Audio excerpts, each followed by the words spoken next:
So, Kate, who are we canceling today? How about California Governor Gavin Newsome? Didn't he just start a podcast?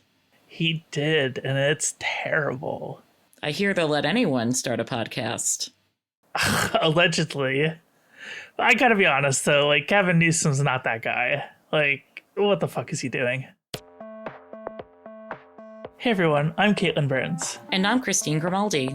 And you're listening to Cancel Me Daddy, the show where we take a closer look at all the panic around cancel culture. With thoughtful analysis. And verbal shitposting.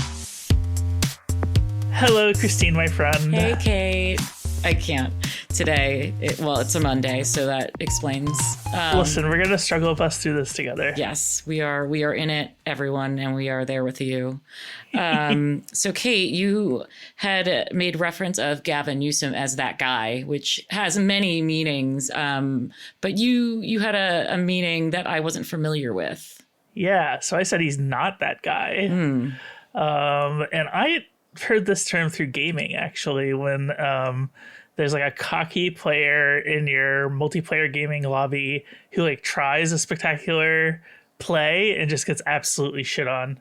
And then, you know, after I shit on that person, I just go in chat and say, oh, you're not that guy, bud. Like, you're not that guy to step to me. You're not that guy to lead us through. You know, he's just not that guy. Like, he wishes he was that guy.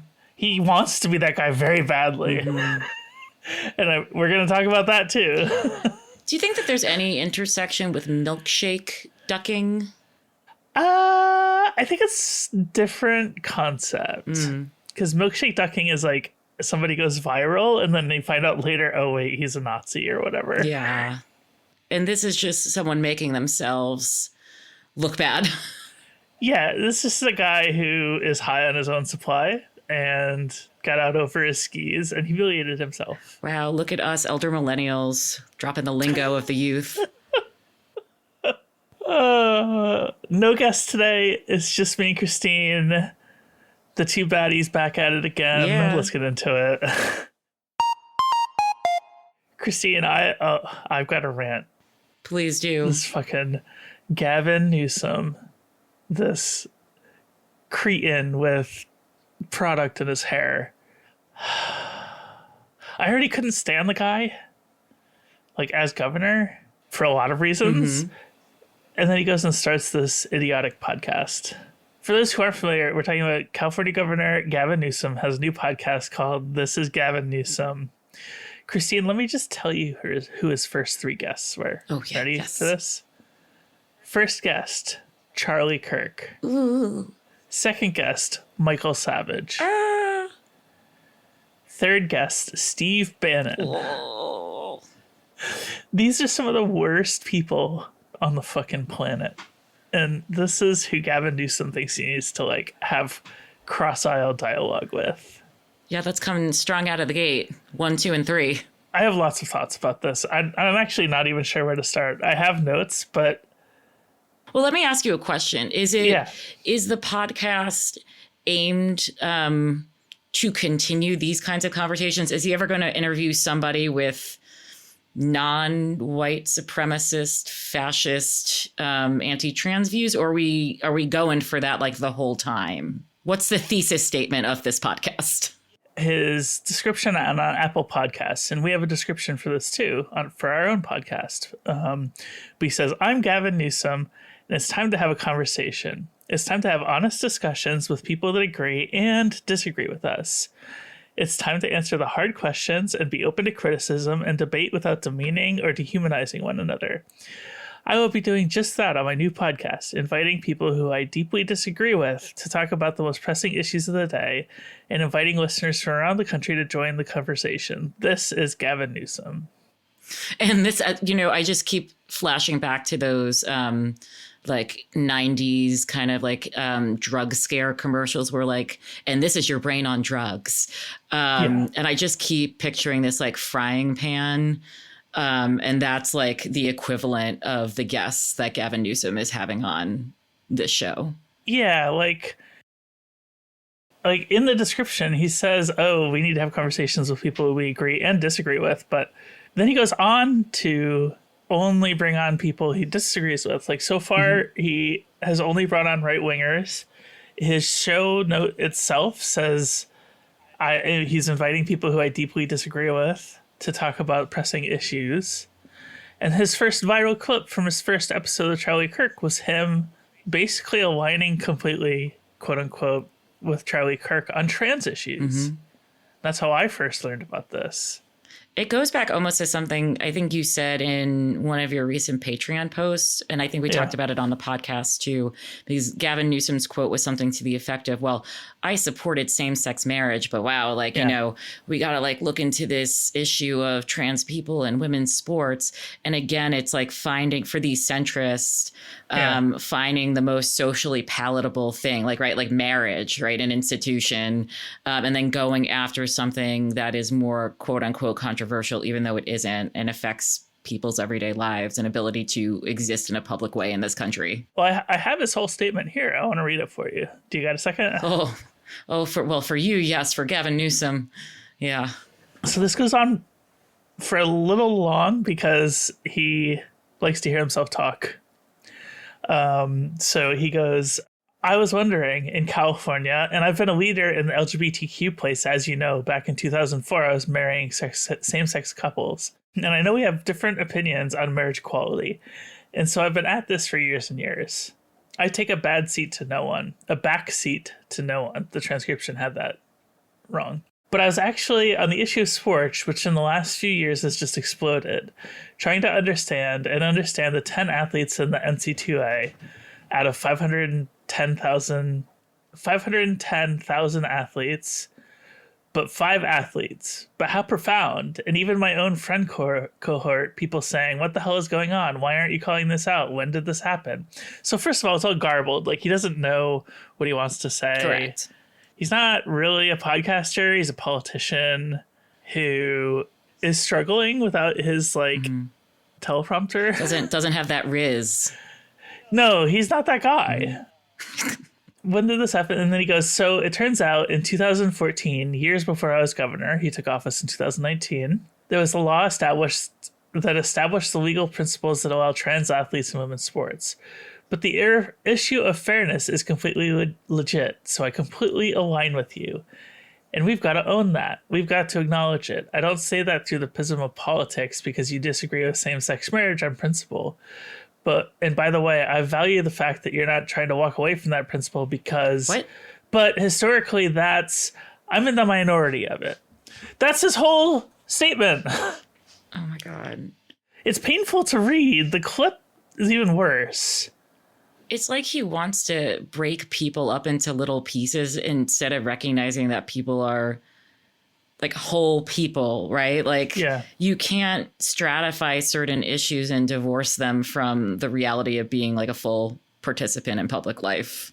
Well, like, they had a discussion about the San Jose State volleyball player who was forcibly outed by her former roommate and teammate, and they didn't really base the discussion on facts at all. Like, they Newsom talked about how clips would go viral of this player just regularly playing volleyball, not hurting anybody. Like, nobody actually got hurt from any of these games. She's not the best player on the team. She's not the best player in the league that they played in. None of this was brought up. It was just Gavin Newsom going, oh yeah, obviously it's unfair. And it's like, well, no, there's you're not really having a discussion here. You're just kind of bending over for a right-wing talking point. Right. And when have we based, I guess, our arguments on virality, instead of actually looking at studies, research, talking to experts, talking to trans people? I mean, he's just talking over everyone, like in this this so-called debate or conversation that he's having. He's not actually involving anyone with any sort of expertise. I mean, it's clear that Newsom has naked political ambitions. Like, it's no secret that he's had his eye on the White House for a while now. And I think that he, after the election, people are going, well, who's the right wing Joe Rogan? Oh, God. Who's the left wing? Who's the left wing Joe Rogan? And I think Gavin Newsom looked at himself in the mirror, pointed, and said, you can do it. You can do it. I have so much more hair than that guy. I can get in front of a microphone and become the left-wing Joe Rogan with hair. But it's not like going the way he wants. MSNBC opinion writer and editor Zishan Alim, I probably butchered that and I apologize, wrote about his podcast recently. Here's what they said.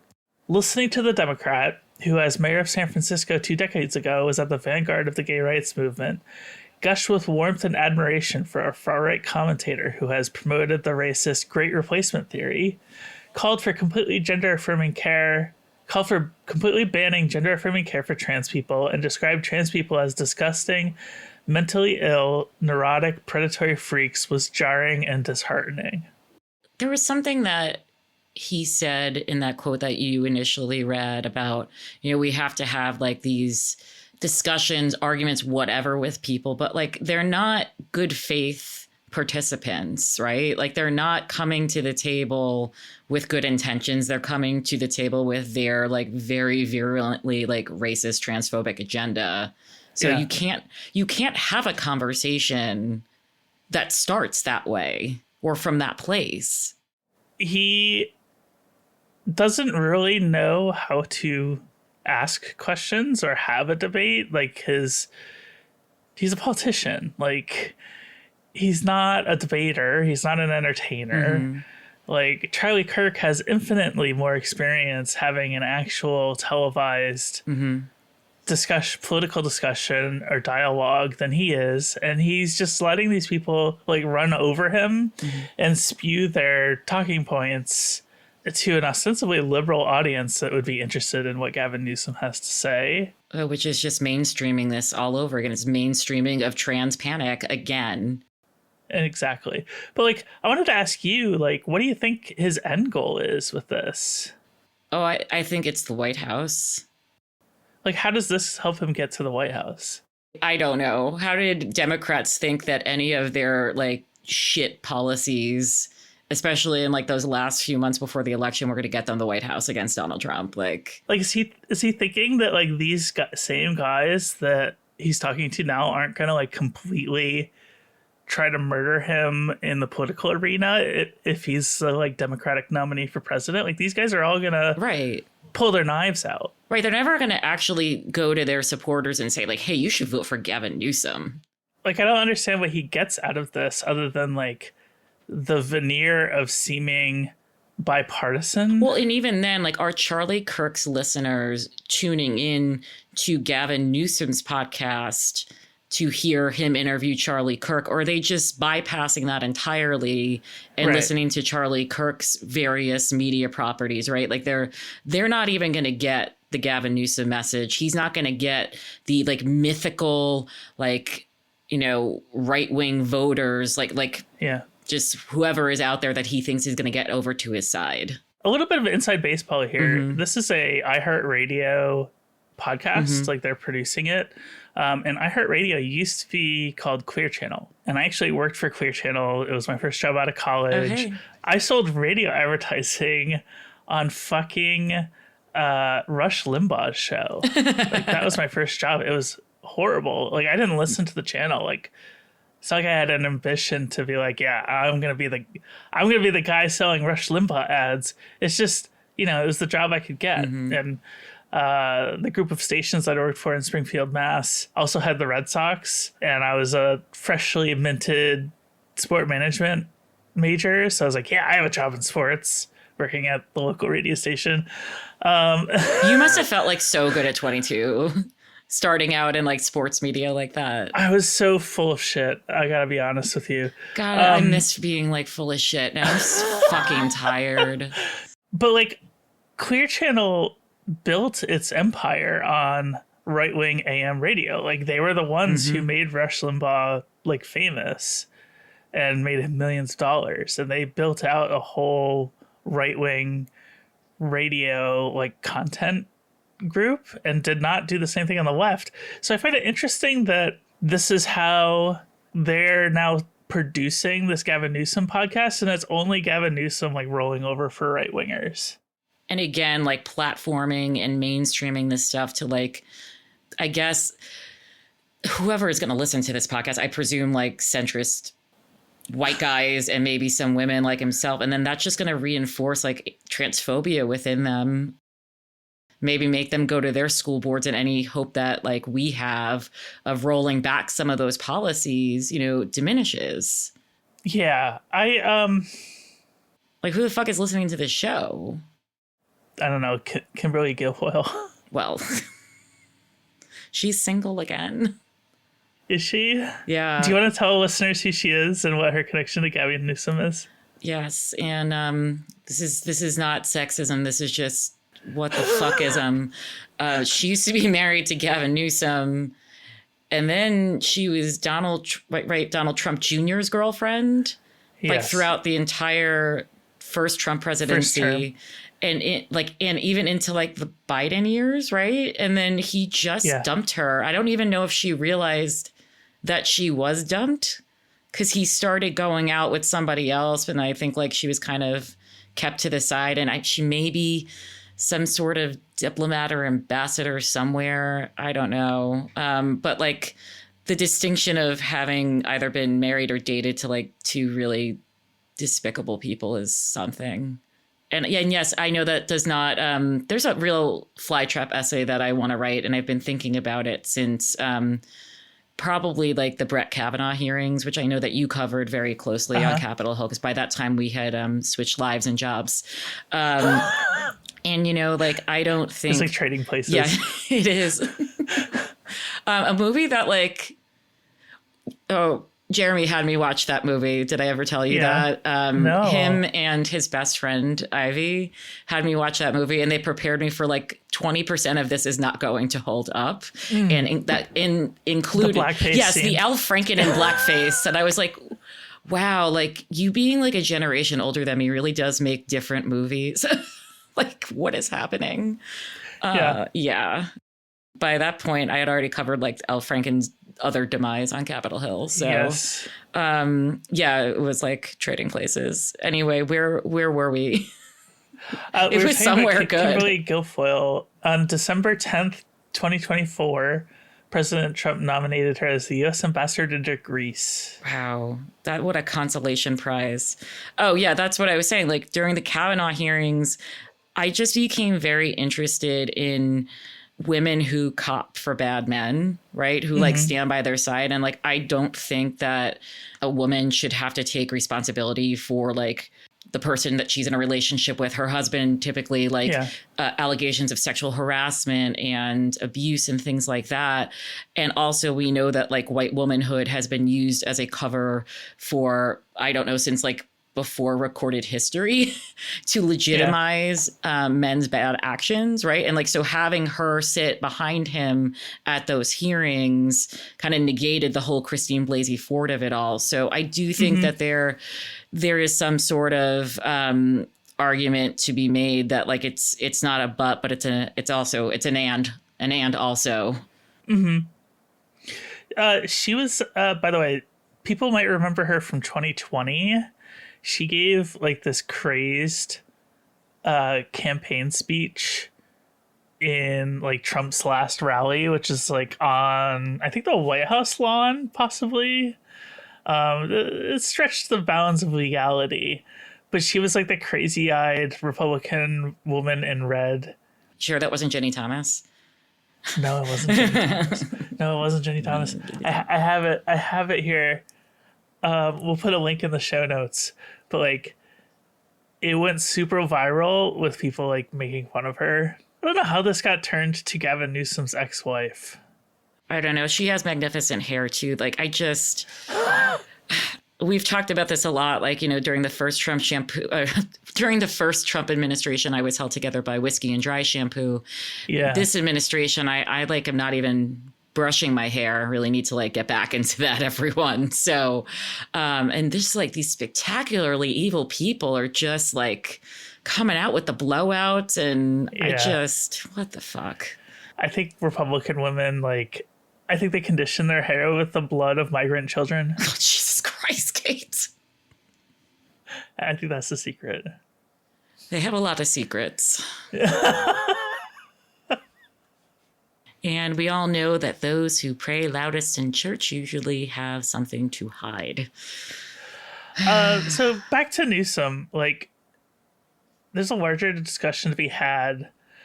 I do want to close the book on the whole, like, podcast discussion, if we could, by saying Charlie Kirk, this is a quote from, I think, a Newsweek article about the podcast.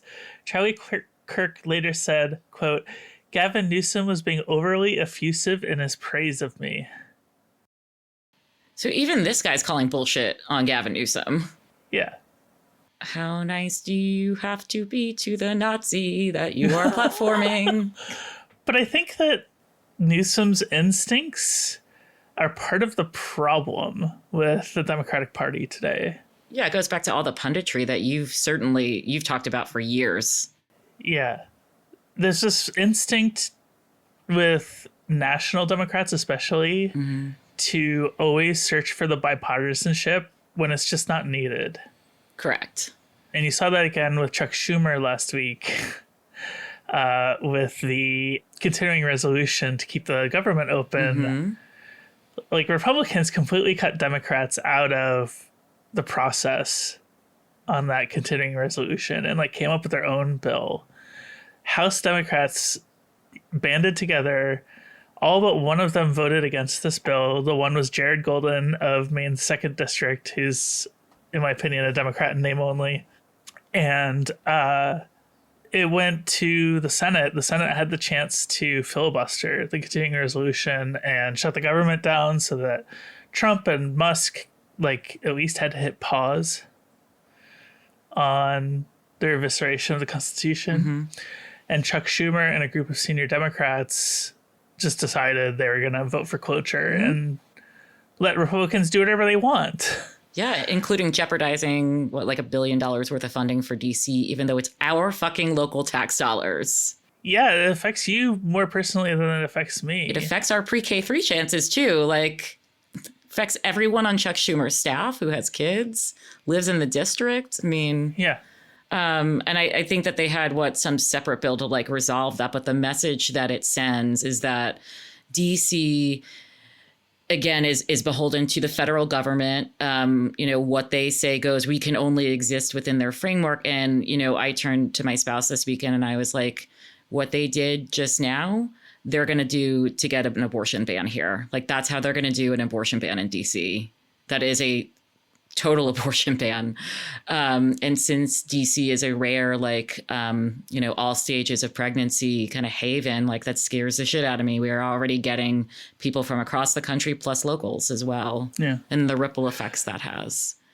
But the statement that Schumer put out afterwards was, he was like, we're going to have to do this again in 6 months. Fuck you. And he's like, Donald Trump is going to be less popular then. And he's like, I really feel like Republicans will feel more pressure to oppose Trump in 6 months than they do now.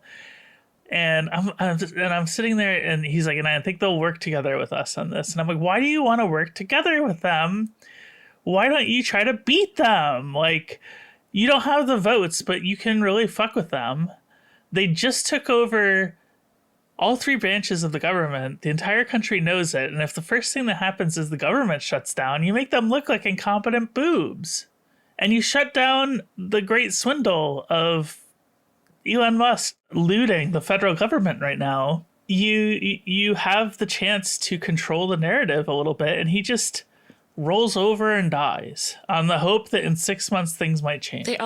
He and the Democrats have been doing this, for 10 years, and it hasn't worked. I mean, this is how we lost a 3rd Supreme Court seat during that transition from Obama to Trump, because Obama sent Joe Biden up to the Senate to try to make nice.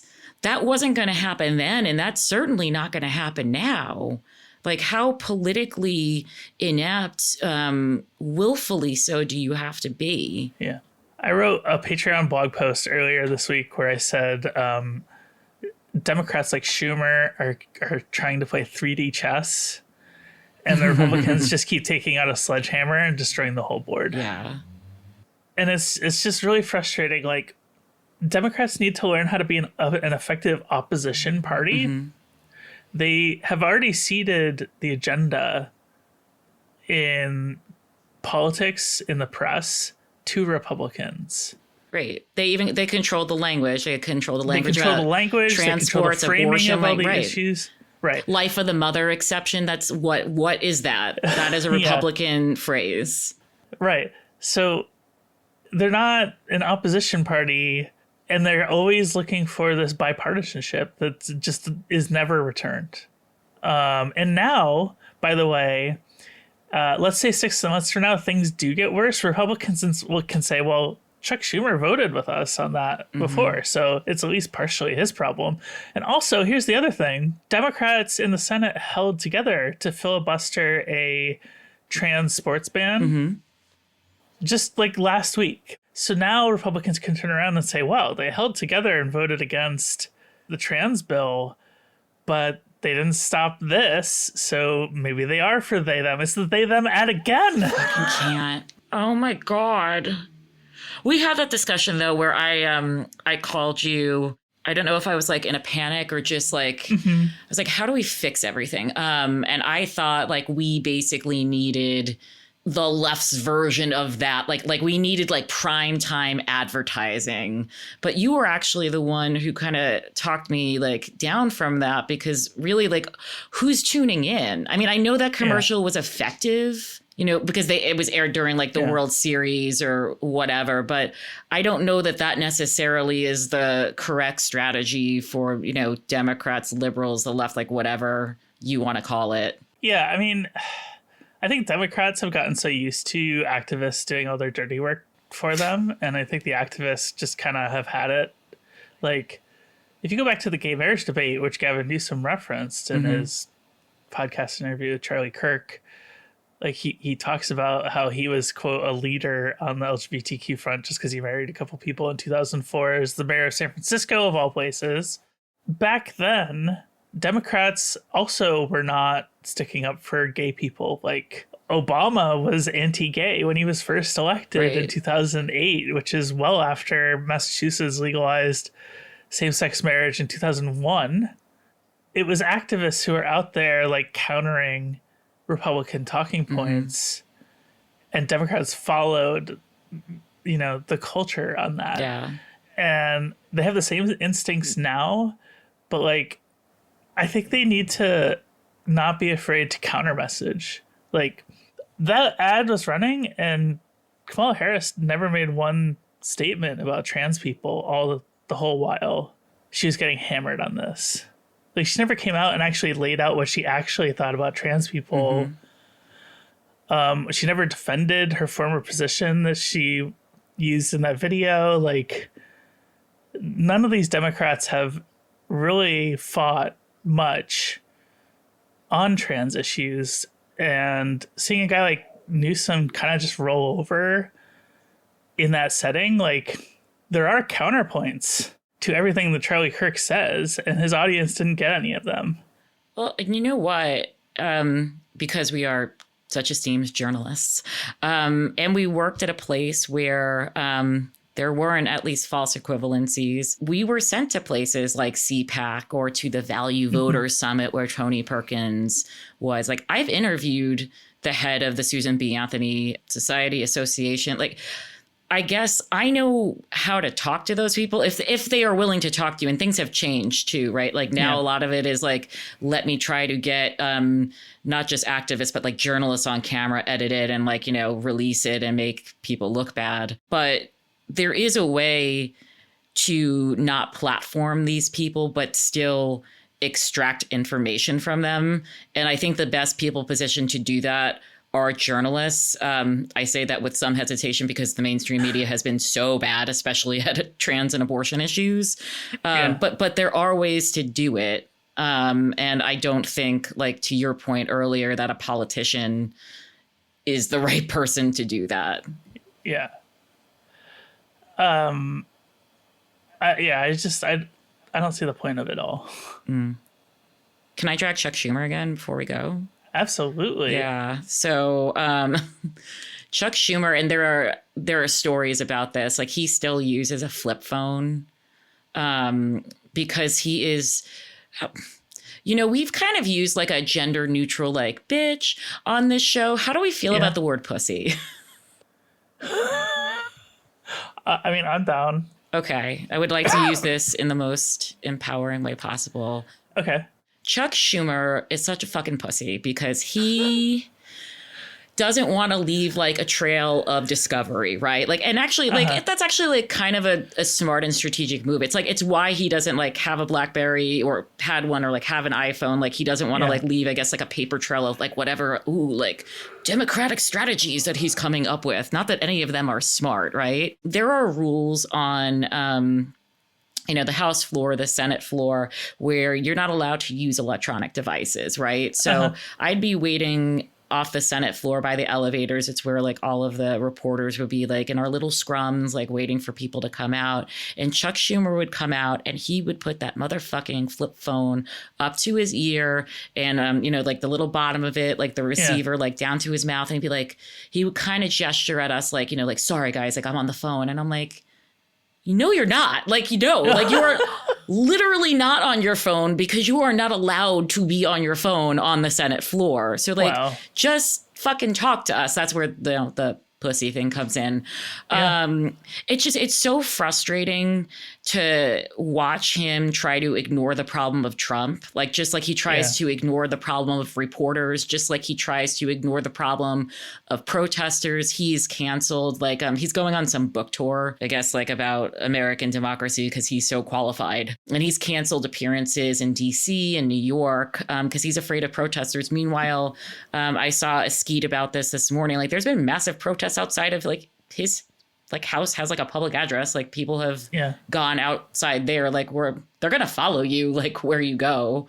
It's just, he just keeps trying to ignore the problem. And in this case, like, whether it's the electorate or reporters or protesters, like, none of this stuff is going away, and no one is happy. No one is happy with the party right now, including Republicans. Like, but nobody's happy with Democrats right now. Do you know anybody who's happy with Democrats right now? I know somebody who's happy with Chuck Schumer. Who? Donald Trump. Oh. Donald Trump praised him by name. You know, that's a sick burn that you dropped, Burns, because I really didn't know that you were going to say that. It's true. There's a clip of it. It's going to be in the ad for whoever primaries Chuck Schumer. You know who I think is going to do it. Who? AOC. Do it. So CNN had this interesting piece where they, and I want to wrap this up because we have to get to the rest of the show. But the CNN had a piece about how centrist Democrats in the House were so enraged with Chuck Schumer that they went to AOC and offered to bankroll her primary challenge. Whew.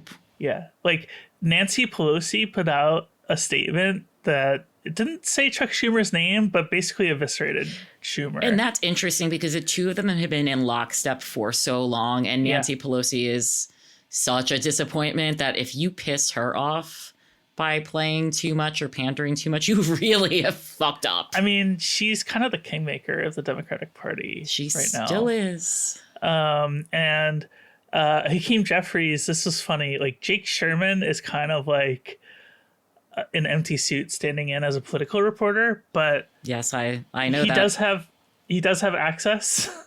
So he asked Hakeem Jeffries, who's the House Minority Leader for Democrats, he was like, do you think that Senate Democrats need new leadership? And Jeffries said, next question.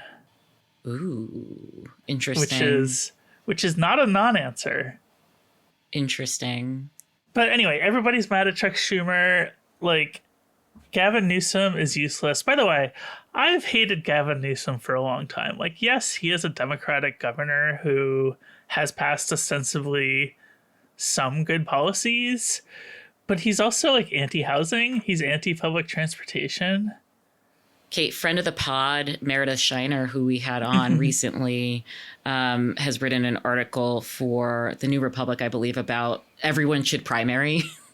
Everyone should primary their Senate Democrat. And so she looked into primarying Dick Durbin, which I would just I would give Meredith money to primary Dick Durbin. Is she actually going to do it, or is it kind of a meme? I don't know. We have to ask her on Blue Sky, but we'll link to her article in the show notes, because I do think like that question that you raised about Chuck Schumer, like that's applicable to so many of these people in the Senate, right? Like the House actually, I can't believe I'm going to give it a compliment, like actually seems to be working far more cohesively, which I never thought I would say. And that's not giving too much credit. I'm sure they'll fuck up by next week this time. But I do think like this conversation about like, okay, we've lost how many elections now? I mean, like, there was a temporary Biden-ness of it all, but Trump was still so much part of the conversation. And like, he was like running his own little like shadow government, and the media was covering him as like, you know, he was going to come back. So I think the conversation of who is going to replace these leaders, you know, like Schumer, like Dick Durbin, even Pelosi, like that's a conversation that should be had right now, especially primarying. And everybody's mad at Chuck Schumer. Everybody's mad at Chuck Schumer. That should be the name of a TV show. All right, Christine, it's been a minute. It has. Are you ready? Yeah, we haven't done out of context cancellations. In a while. Yeah, your ombudsman's been busy canceling fucking media. Well, our original idea for this week's Your Ombudsman was to talk about Gavin Newsome, but that turned into the main episode topic. Yeah, so the gift now that we're left with this. Keeps on giving, yes. Of course, all of these are listener suggested in our Discord, and you can get access to our Discord by signing up for the $5 a month Patreon tier, which helps us become a profitable podcast. Yay! So without further ado, we are canceling LGBTQ plus inclusive companies that won't create a clear bathroom policy or designate any gender neutral bathrooms that are closer than a city block away. Cosign. Everybody deserves to pee. Truly. You'll like this next one, by the way. We're canceling John Fetterman, and it might as well be a daily ask, given how much of a shit he is. Did any of us see this coming? I feel like more blindsided than Kirsten Sinema. But he's just the fucking worst. Yeah. I don't think anybody saw it. People were excited. Like, progressives were excited that he got elected. Yeah. And he just kind of turned around and decided not to do that anymore. Like, oh, wait, never mind. Now that I'm in. We're going to cancel centrism. Mm-hmm. It's most of the conversation we had today. I don't understand this next one. Somebody just wrote books on the London Underground. I don't know. I do love the tube. Like, Turf Island does have good transit. Does it, though? And compared to DC Metro, I'm like, tube it up. True, but like compared to Tokyo or China. Fair. Like all of China. Fair. We hit this one earlier. We're canceling Schumer. Yeah, we are. No further comment needed. Mm-hmm. We're canceling a culture that makes kids scared to come out. Yeah. I don't know what to say. You know, we make progress and then we have a backlash. I mean, I grew up in a culture that made me scared to come out. So I get that. Yeah. I mean, where do you think things stand right now? I know that's a very broad question. Yeah. I think the queer community has been in worse places before. Mm-hmm. I think the trans community has been in worse places before. I mean, people forget that the reason the police used to raid Stonewall was to enforce anti-cross-dressing laws. Mm-hmm. And we're not there yet. So, you know. And I do feel like, you know, in the 90s or 2000s, and like certainly this was something that I must have participated in middle school or high school. Like when you called something gay, it meant that it was not like cool, right? Like it was an insult and a slur all wrapped up in one. And I feel like at least kids today, which makes me sound old, but think kids today would say like, no, that's not okay. Yeah. I don't know. I think that kids have a lot more respect for like their queer classmates than they did when we were coming up in school. So that at least gives me some hope in terms of like the adults who are making really shitty policies. That's true. I was hanging out with some queer friends earlier today, and one of them was having transmission problems in their vehicle. And I kept saying, sorry about your balloon tranny. This is a 7000 series Tran. That is a transit joke. I like this next one. We're canceling leaf blowers. Yeah, people hate leaf blowers. Yeah. I don't know that I've spent enough time thinking about them. Yeah. But I get like the noise and the gas of it all. So yeah, like, okay. And then we're going to end on a good one here. We're canceling false spring. Brr. Do you know what false spring is? When it seems like it's spring, but then it gets cold again? Yes. Okay. It's like fake spring. It's not as much of a thing in DC, actually, from what I remember. It happens in like February, where you get like a few warm days in a row in February, and then all of a sudden you get like a cold front that comes in. It's definitely a thing here in New England. Yeah, that sounds very New England-y. Yeah.